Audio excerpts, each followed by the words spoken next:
Hi everybody, I'm Jennifer from Brightside Vinyl, and today I'm going to be doing a quick little video on how to use your Silhouette Studio when you first open your software. Now I like to set up my page first, so I'm going to go over to this button right over here called Page Setup. It's on the right hand side of the screen. And the automatic setting for your cut mat is going to be a 12 by 12 inch box. Now if you're using no mat, you can click none.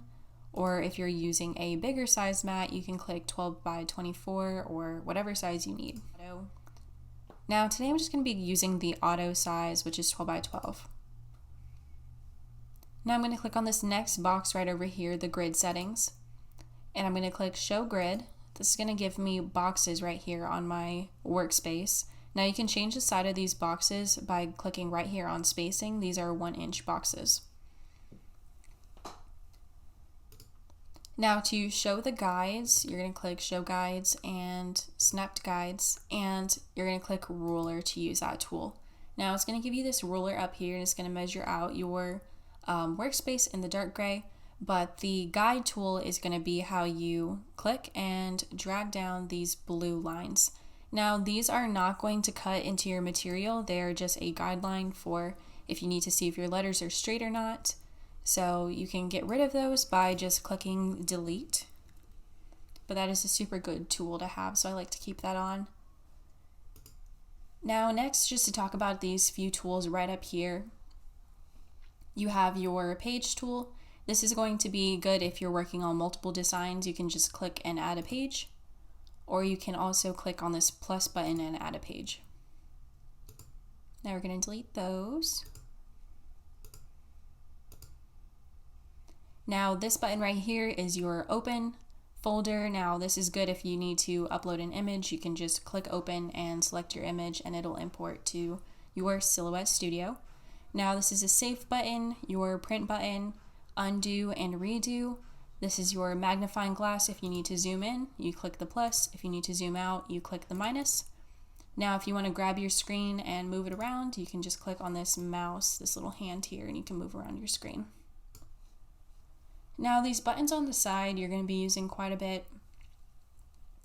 This tool right here is the line tool. If you want to draw a line, you can just click, and not holding down the button, you're going to be able to move these around.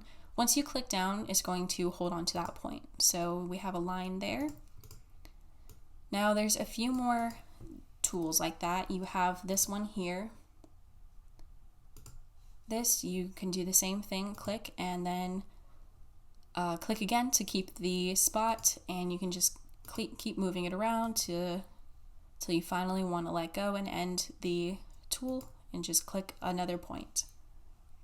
Now this one right here is going to curve, so once you click down it's going to start bending, and you can just create a shape by clicking, and once you're ready to let go, once again you can click another point.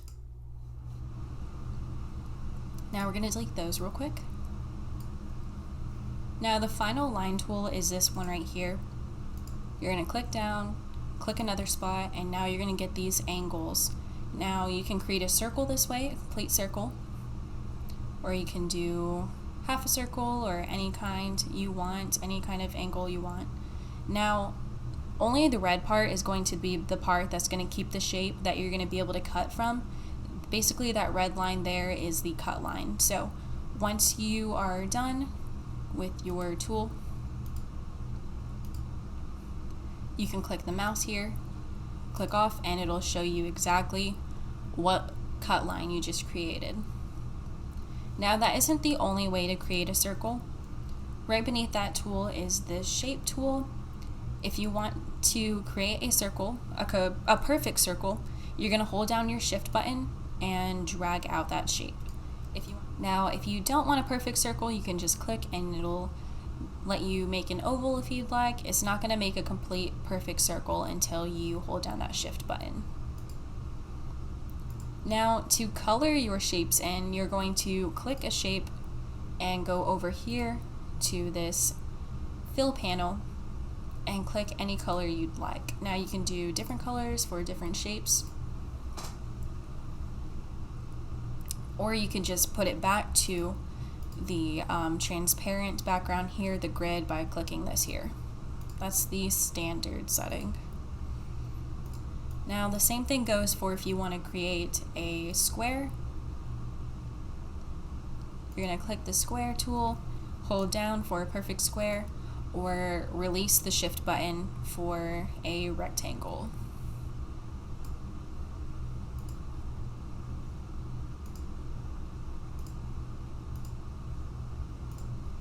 So there you have it for the shape tool.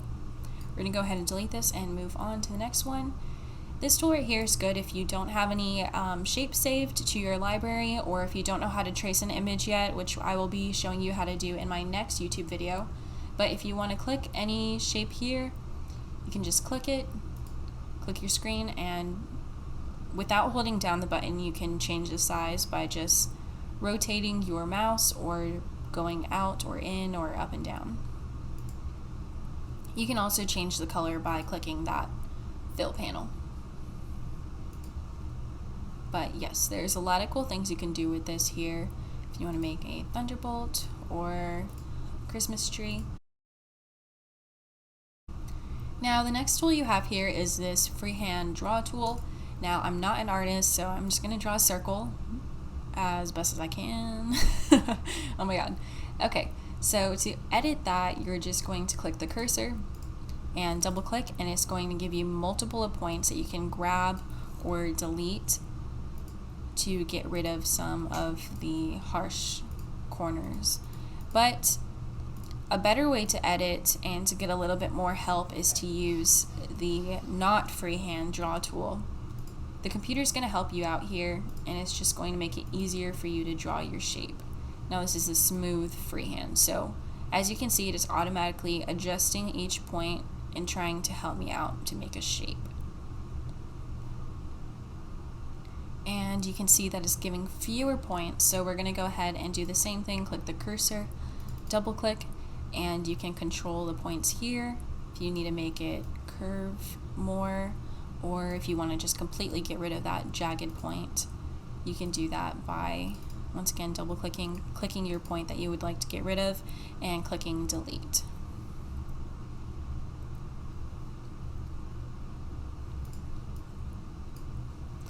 So the next tool is the text box. You're going to click anywhere on your workspace and begin typing.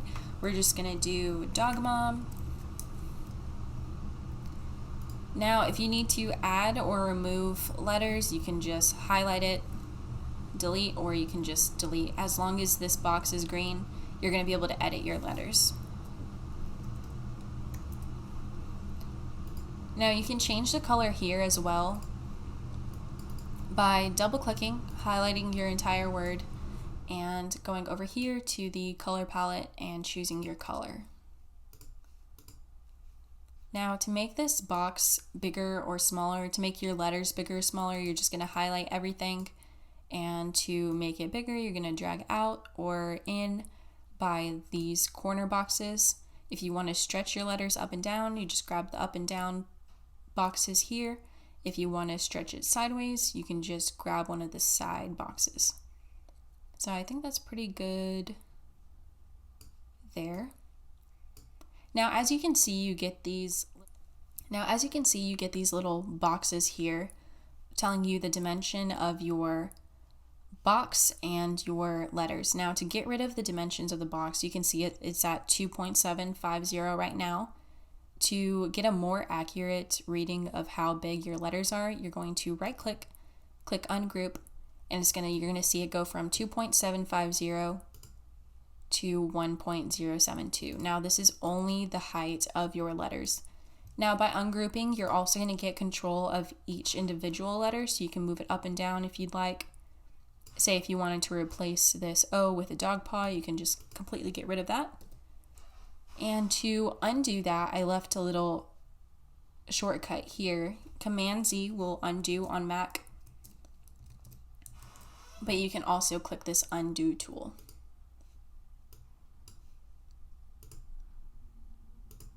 There you go. Now to put these all together back again, you're just going to click group. And And if you would like to rotate your word, make it diagonal or upside down, you can just move this green button here.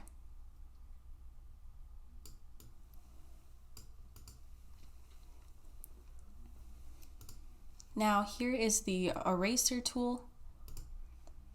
If you find yourself with too big of an eraser, you just want to delete this O.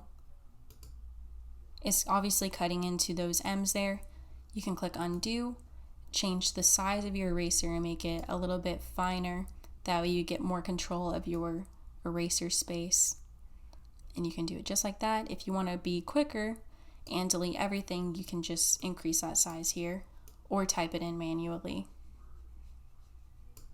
Now to undo, we're just going to click the undo tool up right here. Now this box right here isn't actually something you can use to cut out in your material, but this is how I put my little notepad right here with the shortcuts. Now this is a good tool to have if you are not clear in your instructions on how to use a certain type of material. Say if you need to be reminded to mirror and load your vinyl face side down for heat transfer, that would be a good spot to put that here. As well, if you need to remember to do print side up on adhesive and not mirror, and you can just put that here with little shortcuts so you don't ruin any of your material. Okay, so now we're going to move on to these right up here. I'm just going to click send. This is how you send your design to your Silhouette Cameo. And you're going to click your material here. So say you're cutting on just vinyl adhesive, glossy, you can choose vinyl glossy. If you're using matte, you can choose that here. If you're using heat transfer for t-shirts, you can choose glitter, glow in the dark, flocked, metallic, smooth. This is the regular setting for heat transfer. And you can also customize your force and speed. Say you're working on something a little more detailed, you can slow that down here. And if you want to go back to the presets, you can just click revert. Now, I'm not connected to my Silhouette right now, so that's why you see these, but it will say available right here when you're ready to send your design to your Cameo. Now that is all for today's tutorial. Thank you so much for watching. If you'd like to see more of my videos, be sure to click subscribe and turn on the notification bell to get my notifications for whenever I upload my next video. So thank you, bye.